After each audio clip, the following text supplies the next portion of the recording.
morning, everyone. Before we start, I'd just like the audience and the viewers to reflect on this question. How many female engineers do you know? So for most of you, we were probably only able to count a handful. And that's not a problem with you specifically, but it's just a reflection of our society. So this is a graphic from the NSF, which is the National Science Foundation. And you can see that in 2006, 55% of scientists and engineers were white men. 18% were white women. A significantly smaller percentage were comprised of minorities. Black women at 1% and Hispanic women at the other 1%. So why am I telling you this? Why should you care? Well, it's pretty evident that women and minorities are underrepresented in science and engineering. And this might be surprising to you. It's certainly surprising to Dr. Simone Peterson-Huda, but she certainly agrees with me. As one of the few female black engineering professors, she even goes on to say that this lack of female and minority professors at the academic level has caused some students to lose interest and to not want to pursue STEM careers in the future. And so this is not, women and minorities are not only underrepresented in the industry setting, but also the academic setting as well. And these things can be attributed to a variety of factors, such as lack of support by family, friends, or professors, lack of exposure to STEM skills and technology, and limited resources as a result of socioeconomic status. So, what can we do about this? Well, studies have shown that STEM interest peaks or starts to develop at the grade school level. It all starts with grade school. So we decided to look at current programs in place at school or at community-based regarding STEM. Specifically, we were looking at programs to encourage minorities and women to pursue STEM. And so what we found was that although these programs have been effective in the past, there's not much effort devoted to implementing or improving these programs. As mentioned before, it is important that we implement STEM education in the younger ages. This is because exposure increases attraction to STEM careers later on, and it also leads to better development of critical thinking skills. So what do these current programs provide? It provides knowledgeable mentors and peers that share the same interests, and it also offers hands-on experiences through the use of things such as calculators, computers, and microscopes to help solve real-world problems.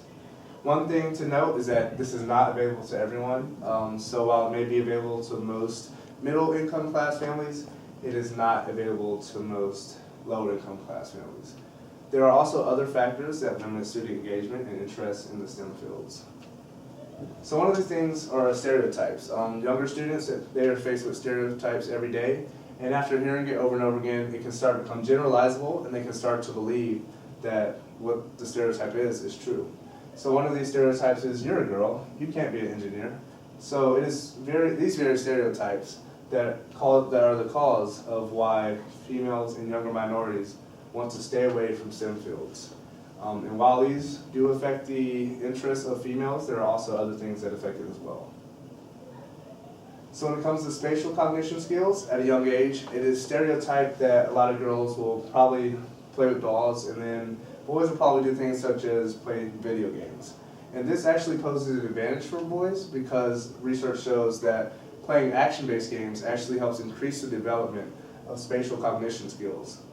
And not only do these stereotypes affect the ability of females, but it also affects their interest in high schools and college as well.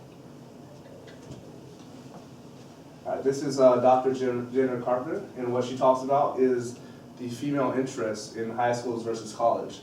And in her TEDx talk, she says that 50% of AP Calculus students were female. However, once they moved on to college about 3 months later and they graduated, only 17% of them were in the engineering schools in college. This shows that there is clearly a gap or some factor that is behind the disinterest of females when transitioning to college. And this says that maybe there's something we can do earlier on that can help increase their interest when it comes to moving on to encourage women and minorities in STEM, we must first understand what they value and appeal to those values academically. For example, most people don't necessarily associate fashion with science or math, and so many girls who are interested in fashion won't think to look towards science related with fashion. By finding links to these unrelated subjects, we can create a wide variety of people engaged in STEM.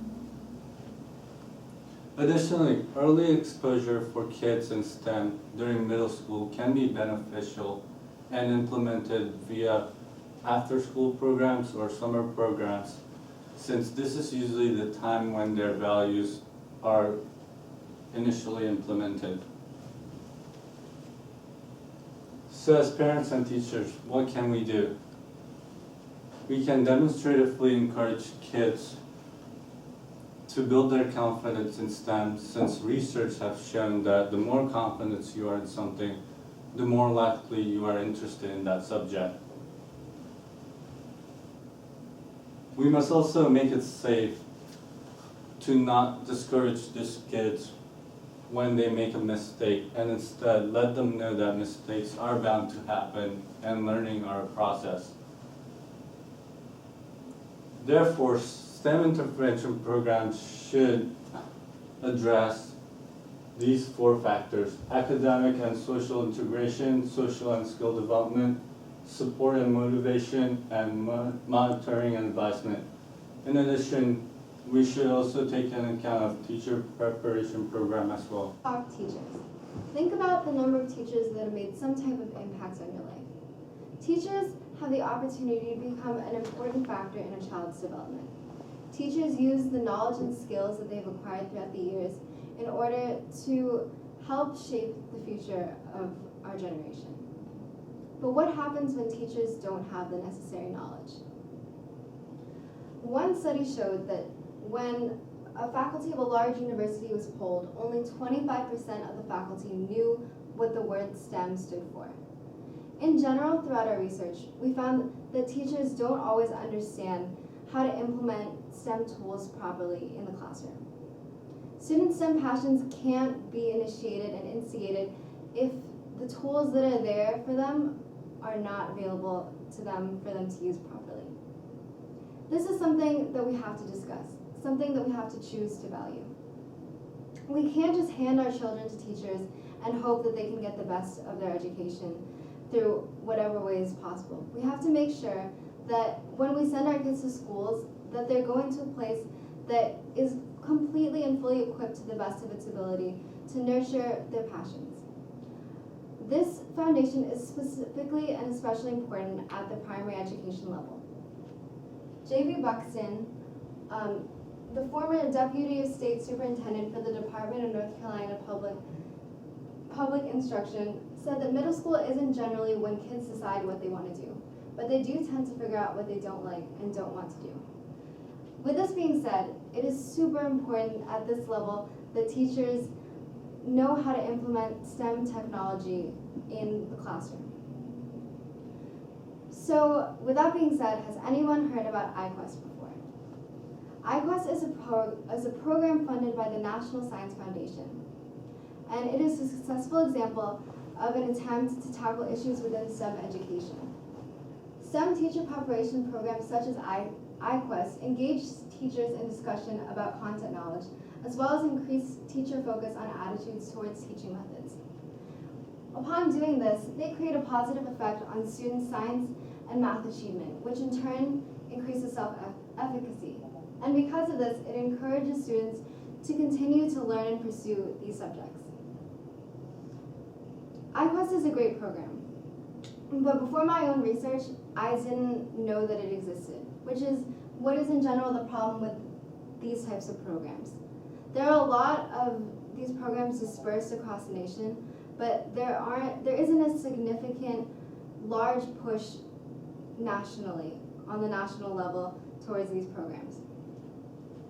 So something that's a problem with this is that we focus a lot on raising STEM involvement, but we don't necessarily focus on improving the quality of the classroom that these people are going in to be educated about. While there are some basic national standards for STEM education, there isn't enough creative implementation to stimulate students within the classroom, we have to talk about this with our friends, family, and academic. We can't get anywhere without knowing about the problem.